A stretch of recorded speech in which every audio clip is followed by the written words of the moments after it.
शादी की पहली रात मेरी बीवी ने मुझसे बर्फ़ की बड़ी सिल्ली मंगवाई।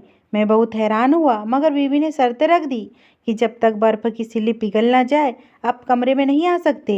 यूँ रोज़ाना रात को बर्फ़ की सिल्ली कमरे में आते ही मेरी बीवी मुझे बाहर निकाल देती और उसके पिघलने के बाद मैं कमरे में जाता तो बीवी बहुत थकी थकी दिखाई देती। एक दिन मुझे जिज्ञासा हुई, यूँ ही अंदर झाँका तो मेरी आंखें फटी की फटी रह गई। मैंने अपनी बीवी का घूंघट उठाकर सोने के कंगन उसके सामने कर दिया और बोला, यह कंगन तुम्हारे हुस्न के आगे कुछ भी नहीं है खुशी, मगर मेरे तोहफे को कबूल कर लो। खुशी ने अपनी झुकी हुई पलकें उठाकर कहा, अजीत, अगर आपसे मुंह दिखाई का तोहफा मैं खुद से मांग लूँ तो आप मुझे लाके दोगे? मैं हंसकर बोला, क्यों नहीं महक, आज तुम चांद सितारों का कहो तो वह भी तोड़ लाऊंगा। मैं बड़े अच्छे मूड में था, इसलिए शायराना किस्म की बातें कर रहा था। खुशी संजीदगी से बोली, मुझे बर्फ़ की एक सिल्ली चाहिए। मैं हंस दिया क्योंकि मुझे समझ ही नहीं आया कि इस बात का मैं क्या जवाब दूँ। खुशी बोली, अजीत, आप हंसे नहीं, अपना वादा पूरा करें, मुझे बर्फ़ की सिल्ली ला दे। पहले तो मुझे लगा कि वो मजाक कर रही है, मगर जब वो अपनी जीत पर कायम रही तो मैं समझ गया कि यकीनन वह मुझे आजमा रही है। मुझे मेरे दोस्त ने बताया था कि बहुत दुल्हन अपने पति को आजमाने के लिए उल्टी सीधी फरमाइशें कर दिया करती है। मैं खुशी की नज़रों से गिरना नहीं चाहता था, इसलिए मैं झट से उठा और गाड़ी की चाबी उठाकर बोला, तुम बस थोड़ी देर इंतजार करो, मैं तुम्हारी मनचाही चीज़ अभी ला देता हूँ। मैं सारा रास्ता यही सोचता रहा कि आज तो खुशी मुझसे खुश हो ही जाएंगी। मैं जब बर्फ़ की सिल्ली ले आया तो खुशी की आंखों में खुशी की चमक आ गई थी। वह बोली, इस बर्फ़ को इधर मेज पर रख दे। मैंने मेज पर रख दिया तो खुशी बच्चों की तरह खुश हो गई थी। खुशी मेरे पास आकर बोली, अजीत, आप बहुत अच्छे हैं, अब आप मेरी आखिरी बात भी मान लेंगे क्या? मैं तारीफ सुनकर खुश हो गया था। मैं बोला, खुशी, 10 बातें बोलो, हर बात मानूंगा। वो हंस दी और बोली, नहीं नहीं, पहली रात ही अगर 10 बातें मनवा ली तो आप सोचेंगे कि बीबी मुझे दबा कर रखती है। मेरी इस वक्त आपसे एक ही गुजारिश है कि आप कमरे से बाहर चले जाएं और तब तक वापस मत आइएगा जब तक ये सिल्ली पिघल नहीं जाती। खुशी की बात सुनकर मुझे दुख तो हुआ था, मगर जानता था कि वो मुझे आजमा रही है, इसलिए मैंने बोला, कोई मसला नहीं है। मैं बाहर निकल आया था, लाउंज खाली था, शायद सब मेहमान सो चुके थे। मैं लाउंज में बैठकर सिगरेट पीने लगा था। मैं यही हिसाब लगाने की कोशिश कर रहा था कि इतनी बड़ी बर्फ़ की सिल्ली एसी वाले कमरे में कब तक पिघलेंगी। मैं सारे दिन का थका हुआ था, मुझे भी आराम की ज़रूरत थी, मगर मैं खुशी की बात मानकर बाहर बैठा रहा, यहाँ तक कि मेरी कमर जवाब दे गई थी। अब तो मुझे गुस्सा आने लगा था। मैंने घड़ी की तरफ देखा तो सुबह के 3 बज रहे थे। मेरे होश उड़कर रह गए थे। तभी मेरे मोबाइल की घंटी बजी तो खुशी का नंबर देखकर मैंने कॉल उठा ली। वह बोली, अजीत, आप रूम में आ जाए, बर्फ़ पिघल गई है। मैं भी गुस्से से उठा और रूम की तरफ चल पड़ा। मैंने खुशी की तरफ देखना भी गवारा नहीं किया और बाथरूम में घुसकर दूल्हे वाला कपड़ा बदलकर टी-शर्ट पहनकर बाहर आ गया था। सामने ही खुशी खड़ी थी, वह भी अपने कपड़े बदल चुकी थी। उसके चेहरे पर बहुत थकान नजर आ रही थी। मैं कुछ कहे बिना ही आगे बढ़ने लगा तो खुशी ने मेरा हाथ थामकर मुझे रोक लिया और मेरे सामने आकर खड़ी हो गई। मैंने देखा कि उसकी आंखें भीग चुकी थी। वह बोली, अजीत, आपने मेरी बात मानकर मुझे अपना गुलाम बना लिया है। आप बहुत अच्छे पति हैं। मेरी दुआ है कि आप हमेशा ऐसे ही रहे। मैं अपनी तारीफ सुनकर खुश हो गया था। मैं बोला, खुशी, अब तुम भी आराम कर लो, थकी हुई लग रही हो। उसने हाँ में सर हिला दिया और सोने के लिए लेट गई थी। सुबह मेरे उठने से पहले ही खुशी उठ चुकी थी। मैंने यहाँ वहाँ देखा तो वह नहीं थी। मैं समझ गया कि वह बाहर निकल गई होगी। मैं उठा और फ्रेश होकर बाहर आ गया था। लाउंज में मेरी सारी कज़न झुंड बनाकर खड़ी थी। मेरी नज़र एक एक चेहरे से फिसलती हुई खुशी पर जाकर ठहर गई थी। वह सबसे ज़्यादा हसीन और खूबसूरत लग रही थी। मैंने सोचा, मम्मी ठीक ही कहती थी कि मैंने तुम्हारे लिए चांद जैसी बीवी ढूंढी है। मैं आगे बढ़ा तो मेरी मौसी की बेटी ने मुझे आड़े हाथों ले लिया था। वो बोली, अजीत, ऐसी भी क्या कंजूसी कि तुम लोगों ने खुशी के लिए कोई फैंसी कपड़ा ही नहीं बनवाया। तुम्हारी बीवी तो कॉटन का सूट पहनकर घूम रही है। मेरा माथा ठनका था। मैंने कहा, नहीं दीदी, ऐसी तो कोई बात नहीं है, हमारी तरफ से तो पूरी 20 साड़ियाँ फैंसी थी। दीदी बोली, तो कोई ढंग का कपड़ा तुम्हारी बीवी ने क्यों नहीं पहना? लोग बातें बना रहे हैं। मुझे खुशी की बेवकूफ़ी पर गुस्सा आ गया था। मैं खुशी के पास गया तो वो मुझे देखकर खिल सी गई थी। बोली, अजीत, आपके लिए नाश्ता ले आऊं? मैंने कहा, खुशी, तुमने यह किस किस्म का सूट पहन रखा है? क्या तुम नहीं जानती कि नई नवेली दुल्हन बनी ठनी ये अच्छी लगती है? जाओ, जाकर कपड़ा बदल कर आओ। खुशी परेशान हो गई थी। वह बोली, अजीत, यह भी तो कढ़ाई वाला सूट है, अच्छा खासा तो है, आप ऐसे क्यों कह रहे हैं? मैंने गुस्से से बोला, जो मैंने कहा है उस पर अमल करो, मुझसे ज़्यादा सवाल जवाब मत किया करो। खुशी की आंखें भीग गई थी। मुझे बड़ा दुख हुआ था। खैर, वो अपने कमरे में चली गई थी। जब वो वापस लौटी तो उसने शिफॉन का कामदार जोड़ा पहन लिया था। वो बड़ी प्यारी लग रही थी, मगर उसके चेहरे पर परेशानी सी नजर आ रही थी। वो बार बार कमरे में जाती और वापस लौट आती। ऐसा लगता था जैसे वह किसी की इंतजार में हो। खैर, मैंने सब नज़रअंदाज कर दिया था। फिर वह फ्रिज के पास जाकर खड़ी हो जाती और बर्फ़ निकालने लगती। मैं उसकी तरफ देखकर हंस दिया कि वह यह सब मुझे चिढ़ाने के लिए कर रही है। रिसेप्शन की रस्म भी हो गई थी। मैं कमरे में गया तो मुझे खुशी बड़ी परेशान लगी थी। मैंने उससे उसकी परेशानी की वजह पूछी तो वो मुंह फुलाकर बोली, आपने आज मुझ पर गुस्सा किया था। मैं हंस दिया और बोला, खुशी, तुम्हें मनाने के लिए मुझे क्या करना चाहिए? वो बोली, मुझे बर्फ़ की एक सिल्ली ला दे, मैं अपनी सारी नाराज़गी ख़त्म कर दूंगी। मैं खुशी को देखकर रह गया था। फिर मजबूर होकर बर्फ़ की सिल्ली ले आया और मेज़ पर रख दी। वह बोली, अब आप कमरे से बाहर चले जाए। मैं बाहर निकला तो खुशकिस्मती से आज भी लाउंज खाली था। मुझे यही डर था कि अगर मुझे किसी ने ऐसे देख लिया तो लोग बातें बनाएंगे। मैं सोफे पर लेटकर आराम करने लगा था, क्योंकि जानता था आज फिर बर्फ़ की सिल्ली देर से ही पिघलेंगी। वही हुआ। सुबह 3 बजे ही खुशी का फ़ोन आया था। वह बोले, आप कमरे में आ जाए। मैं चला गया। खुशी के चेहरे पर नज़र पड़ी तो वो बहुत ज़्यादा थकी हुई थी। तभी मेरी नज़र सोफे पर पड़ी, तकिया पर गई। मैं बोला, खुशी, ये सब क्या है? खुशी बोली, अजीत, मैं एक बहुत ही प्रैक्टिकल लड़की हूँ। मैं अरेंज मैरिज पर यकीन तो रखती हूँ, मगर एक दूसरे को समझे बगैर किसी किस्म के रिश्ते को शुरू करने को पसंद नहीं करती। इसलिए कुछ रातें मैं सोफे पर सोया करूँगी, तब तक हमारी दोस्ती भी हो जाएंगी। मैंने हाँ में सर हिला दिया था, मगर सोच कर रह गया था कि खुशी मेरे साथ ये सब क्यों कर रही है। वह तो साफ साफ मुझसे बच रही है। मैंने कहा, खुशी, लगता है आपकी शादी आपके घर वालों ने ज़बरदस्ती कर दी है। मुझे मालूम था कि अब वो कहेंगी, नहीं अजीत, ऐसी कोई बात नहीं, मैं तो आपको चाहती हूँ। मगर वो बोली, भी तो क्या? जी अजीत, आप ठीक कह रहे हैं, मैं अभी शादी करना नहीं चाहती थी। मेरा दिल 100 टुकड़ों में बढ़ गया था। मैं मुंह लटकाकर सोफे पर जाकर लेटा और बोला, खुशी, तुम बेड पर लेट जाओ। मैं सारी रात सो नहीं पाया था।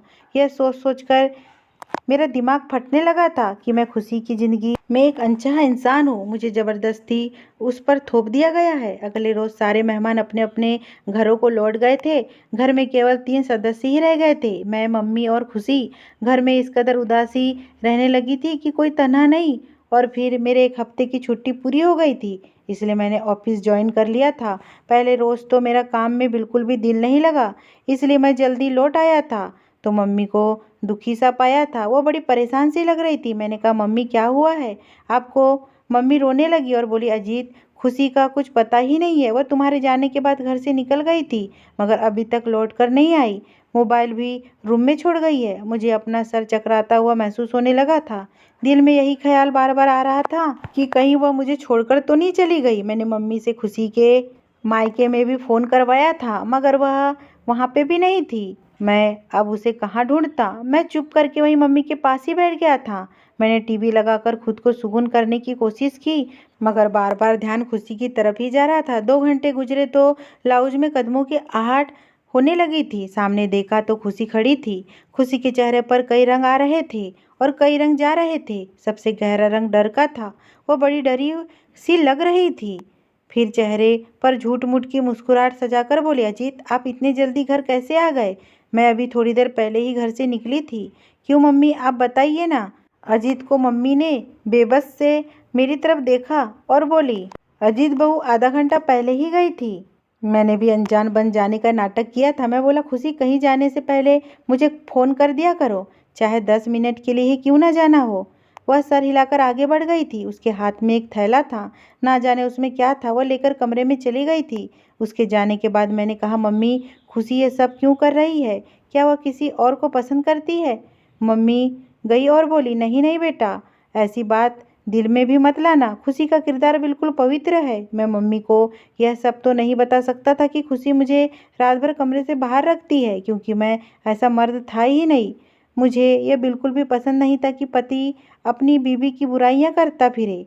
मैं उठकर अपने कमरे में जाने लगा तो मुझे खुशी की आवाज़ सुनाई दी। वह कह रही थी, अनिल, तुम्हें भगवान का वास्ता है, मेरा यह राज अजीत को मत बताना, यह बात हम दोनों के बीच में ही रहनी चाहिए। मैं तुमसे मिलने वक्त पर आती रहूंगी। खुशी की यह बातें सुनकर मेरा पूरा शरीर कांप उठा था। उसका ऐसा क्या राज था जो वो मुझसे छिपाना चाह रही थी? और फिर अनिल कौन था? उससे मिलने क्यों जाती थी? क्या खुशी के इस बेगाने रवैये के पीछे अनिल ही है? क्या वो अनिल की वजह से मुझे कबूल नहीं कर पा रही है? तरह तरह के सवाल मेरे दिल में उठ रहे थे। मैं कमरे का दरवाज़ा नॉक करके अंदर दाखिल हो गया और खुशी खुद को सुकून करने के लिए लंबी लंबी सांस ले रही थी। दिखावे के लिए वो मुस्कुरा रही थी। मैंने कहा, खुशी, तुम्हें नहीं लगता कि हमें हनीमून पर जाना चाहिए? खुशी जल्दी से बोली, नहीं, बिल्कुल भी नहीं। पहले हमें एक दूसरे को समझ लेना चाहिए। मैंने कहा, खुशी, हम कब एक दूसरे को समझेंगे? सुबह मैं ऑफिस में होता हूँ, रात भर तुम मुझे रूम से बाहर बिठाए रखती हो। मुझे तो लगने लगा है मैंने शादी नहीं की बल्कि कोई जुर्म कर दिया है जिसकी मुझे सजा मिल रही है। मैं इतना कहकर दरवाज़ा मारकर बाहर निकल गया था। मैंने खुशी की जो बातें सुनी थी वह मुझे अंदर ही अंदर से खाए जा रही थी। मैं बिना मकसद सड़कों पर गाड़ी दौड़ा रहा था। रात के 1 बजे घर पहुंचा तो मुझे लगा था कि खुशी सो गई होगी, मगर कमरे का मंजर देखकर तो मैं हैरान रह गया था। खुशी फर्श पर बैठी खूब रो रही थी। उसका चेहरा नीला पड़ चुका था। मैं आगे बढ़कर बोला, क्या हुआ खुशी? वो रोते हुए बोली, बर्फ ला दो। मैं घबरा गया कि इस वक्त मुझे बर्फ की सिल्ली कहाँ से मिलेंगी। मैं खुशी की तसल्ली के लिए घर से तो निकल गया, मगर मुझे कहीं पे भी बर्फ वाला नजर नहीं आ रहा था। मैं यूं ही वक्त गुजारने के लिए इधर उधर आ जा रहा था जब मुझे अचानक से एक आदमी नजर आया। उसके पास बर्फ की सिल्ली थी। मैं जल्दी से गाड़ी से उतरा और बोला, यह बर्फ बेचोगे? वो बोला, आधी कीमत में ले लो। मैं उस आदमी की मजबूरी समझ चुका था। शायद वो रात के इस पहर तक इसलिए बैठा था क्योंकि उसकी बर्फ नहीं बिकी थी। मैंने उसे दुगनी कीमत दी और बर्फ लेकर घर पहुंच गया। खुशी ने बर्फ देखी तो मुझे जल्दी जल्दी कमरे से निकालकर अंदर कुंडी लगा ली थी। मैं सोचता रह गया कि खुशी यह सब क्यों कर रही है। बर्फ, अनिल और मुझसे दूरी के पीछे क्या राज है? मैंने सोचा कि मैं यह तो मालूम करके ही वह यह सब क्यों कर रही है। मैं मम्मी को सख्ती से चेतावनी करके घर से निकल गया था कि जो ही खुशी घर से निकले आप मुझे फ़ोन करके बता देंगी। लेकिन मैं इंतजार ही करता रह गया, मगर मम्मी का फ़ोन नहीं आया था। मैं शाम को घर लौटा तो मम्मी बोली कि खुशी आज कहीं पे भी नहीं गई थी। मैं खुश हो गया था, लेकिन तभी मेरी नज़र मम्मी के पाँव पर पड़ी थी। उन्होंने नई चप्पल पहन रखी थी। कल ही मुझे मम्मी ने कहा था कि उन्हें एक नई चप्पल की ज़रूरत है। मम्मी ने मेरी नज़रों की तरफ देखा तो उन्हें भी अपनी नई चप्पल नज़र आई थी। मम्मी घबरा गई। मैं अपनी बूढ़ी माँ को क्या शर्मिंदा करता, इसलिए उठकर कमरे में चला गया। मैं शाम तक यूं ही लेटा रहा। खुशी किचन में थी, मगर उसने मुझसे आकर मिलना भी गवारा नहीं किया था। रात के 8 बजे मैं लाउंज में खाना खाने के लिए गया तो मेज तरह तरह के खानों से भरा पड़ा था। खुशी बोली, अजीत, आज मैंने बड़ी मेहनत करके आपकी पसंदीदा चीज़ें बनाई है। वह खाना लगाकर कमरे में चली गई थी। खाना पड़ा पड़ा ठंडा हो गया तो मम्मी बोली, अजीत, खाना शुरू करो। बहू शायद थक गई है, आराम कर रही होगी। मैंने बेदिली से थोड़ा सा खाना खाया और उठकर अपने कमरे की तरफ चला गया। दरवाज़ा खोला तो अंदर से लॉक था। मेरा पारा हाई हो गया था। मैंने ज़ोर ज़ोर से दरवाज़ा खटखटाया, मगर फिर भी खुशी ने 10 मिनट बाद ही कमरा खोला था। मैं गुस्से से बोला, खुशी, क्या खूब इत्तेफाक है। मैं रूम में होता हूँ तो तुम बाहर होती हो, मैं बाहर जाता हूँ तो तुम रूम में आ जाती हो। यह किस किस्म का खेल तुमने रचा रखा है? तुम सच बता क्यों नहीं देती? अगर तलाक चाहिए तो भी बता दो, मैं उब भी नहीं कहूँगा और तलाक दे दूँगा। मुझे वैसे भी इस शादी ने टेंशन के सिवा कुछ नहीं दिया है। खुशी एकदम मेरे कदमों में गिर गई और खूब रोने लगी। वह बोली, अभी मुझ पर इतना बड़ा जुल्म मत कीजिएगा, मुझे तलाक मत दीजिएगा, मैं आपके बगैर नहीं रह सकती। मैं एकदम ही पीछे हटा और बोला कि मुझे तो यह लगता है कि तुम मेरे साथ नहीं रह सकती। इतना कहकर मैं बाहर निकल गया था। मैं लॉन में बैठा कुड़ता जा रहा था। फिर एकदम ही मेरे दिमाग में ख्याल आया। मैंने सोचा, और कब तक मैं यूं ही जलता रहूँगा? आज तो मैं हर हाल में खुशी का राज मालूम करके ही रहूँगा। मैंने खुद को नॉर्मल किया और कमरे में चला गया। खुशी अभी तक बैठी रो रही थी। मैंने कहा, खुशी, मैं माफ़ी मांगता हूँ, अब तो रोना छोड़ दो। खुशी एकदम ही खुश हो गई थी। वह मेरी तरफ बेयकीनी से देखकर बोली, क्या आप मुझसे नाराज़ नहीं हैं? मैंने नहीं में सर हिला दिया। फिर बोला, खुशी, आज हम बाहर सैर के लिए चलते हैं, खाना भी बाहर ही खाएंगे, क्या ख्याल है? खुशी परेशान हो गई थी। मैंने कहा, चलो आज नहीं चलते, फिर किसी दिन जाएंगे, आज मैं बाहर से खाना ले आता हूँ। खुशी खुश हो गई थी। हम तीनों ने खुशहाल माहौल में खाना खाया था। फिर रात हुई तो मैं कमरे में गया। खुशी यहाँ वहाँ टहल रही थी। ऐसा लगता था जैसे वो कुछ कहना चाहती हो। मगर मेरे डर की वजह से खामोश हो। मैंने पूछा, खुशी क्या बात है? बर्फ़ की सिल्ली ला दूँ? खुशी की आंखों में एकदम ही खुशी के आंसू आ गए थे। वह बोली, मैं खुशनसीब इंसान हूँ जो आप जैसा पति मिला है। भगवान हम दोनों को कभी जुदा ना करे। मैं मुस्कुरा दिया और बर्फ़ की सिल्ली ले आया। खुशी बोली, आज की रात फिर से आपको बाहर निकलना पड़ेगा। मैंने कहा, जो हुक्म आपका। मैं मुस्कुराकर बाहर निकल आया था। अब यही सोच रहा था कि किस तरह खुशी का राज मालूम करूं। फिर एकदम ही मेरे दिमाग में ख्याल आया। मुझे कमरे की खुफिया खिड़की का ख्याल आया। मैं उठकर जल्दी से घर की दूसरी साइड पर गया। मैंने धीरे से खिड़की को धक्का दिया तो वह खुलती चली गई। सामने का मंजर देखकर तो मेरी रूह कांप गई थी। मेरी बीवी का चेहरा नीला पड़ा हुआ था और वह बर्फ़ की सिली पर लेटी हुई थी। कभी वह बर्फ़ पर हाथ मलती तो कभी बाजू रगड़ने लग जाती थी। उसका यह हाल देखकर मैं डर गया। मैं भागकर मम्मी के पास गया और बोला, मम्मी, आपने मेरे साथ इतना बड़ा धोखा कर दिया है। आपने मुझे कैसी बीवी लाकर दी है? मम्मी परेशान हो गई और बोली, हुआ क्या है? कुछ बताओ तो सही। मैंने कहा, आइए और अपनी आंखों से सारा मंजर देख ले। मैंने मम्मी को अपने कमरे के पास ले गया। दरवाजे की दूसरी चाबी मेरे पास मौजूद थी, जिसकी मदद से मैंने दरवाज़ा खोल दिया। मैं और मम्मी कमरे में दाखिल हुए तो खुशी का अजीब रूप हमारे सामने था। खुशी हमें देखकर डर गई। मम्मी बोली, खुशी ये क्या है? खुशी रोने लगी और बोली, मम्मी जी, ये देखिए मुझे क्या हो गया है। मुझे बहुत तकलीफ होती है। फिर खुशी मेरी तरफ मुड़ी और बोली, अजीत, मैं आपको इसलिए कमरे से बाहर भेजती थी। ये देखिए मेरे बाजू, आपको घिन महसूस होगी। खुशी ने अपने जले हुए बाजू मेरे सामने रख दिए थे। खुशी बोली, मेरी टांगे, गर्दन और बाजू सब कुछ जल गया था। अजीत, बहुत तकलीफ होती है। मुझे ऐसी चुभन होती है कि कोई मेरे शरीर में गरम गरम सुइयां चुभा रहा हो। यह सब 6 माह पहले ही हुआ था। मैं नीचे आंगन में काम कर रही थी। ऊपर नौकरानी लगी हुई थी।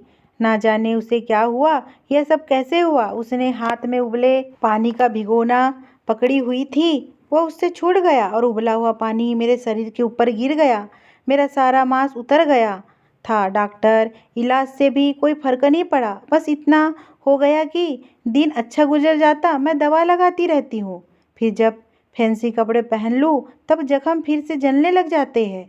अपनी शादी पर मैंने कामदार कपड़े पहने थे। मुझे बहुत जलन होती थी, इसलिए मैं बर्फ़ की सिल्ली मंगवाई थी। उस दिन भी मैं आपसे छुपकर डॉक्टर के पास गई थी। उन्होंने जख्मों की हालत देखकर तो मुझे प्लास्टिक सर्जरी की सलाह दिया था। मेरी कज़न ने मुझे अस्पताल में देख लिया था। उसने मुझे धमकी दी थी कि वह आपको सब कुछ बता देगा। मैंने उसे पैसों का लालच भी दिया कि वह आपको मेरा राज ना बता दे, मगर वह चाहता था कि आपके सामने हकीकत रख दे, जिससे कि आप मेरा इलाज करवा दे। मगर मैं डरती थी कि कहीं आप मुझे छोड़ ना दे। अब मैं आपके सामने हूँ, चाहे तो मुझे धुतकार दे या फिर अपना ले। खुशी की तकलीफ देखकर मेरा दिल सहम सा गया था। वो मासूम सी लड़की जाने किस दर्द से गुजर रही होगी। मैंने कहा, खुशी, तुम्हें छोड़ने का सोच भी नहीं सकता। तुम फिक्र ना करो, तुम बहुत जल्द ठीक हो जाओगी। मैंने डॉक्टर से खुशी का पूरा जांच करवाया था। उसने भी प्लास्टिक सर्जरी की ही सलाह दिया था। आज मैं खुशी की सर्जरी करवाकर अस्पताल की बेंच पर बैठा हूँ। सर्जरी कामयाब हो चुकी है। मेरी आंखों से आंसू बह रहे हैं। अगर ये स्टोरी आपको पसंद आई हो तो प्लीज़ चैनल को सब्सक्राइब और वीडियो को लाइक कीजिए। धन्यवाद।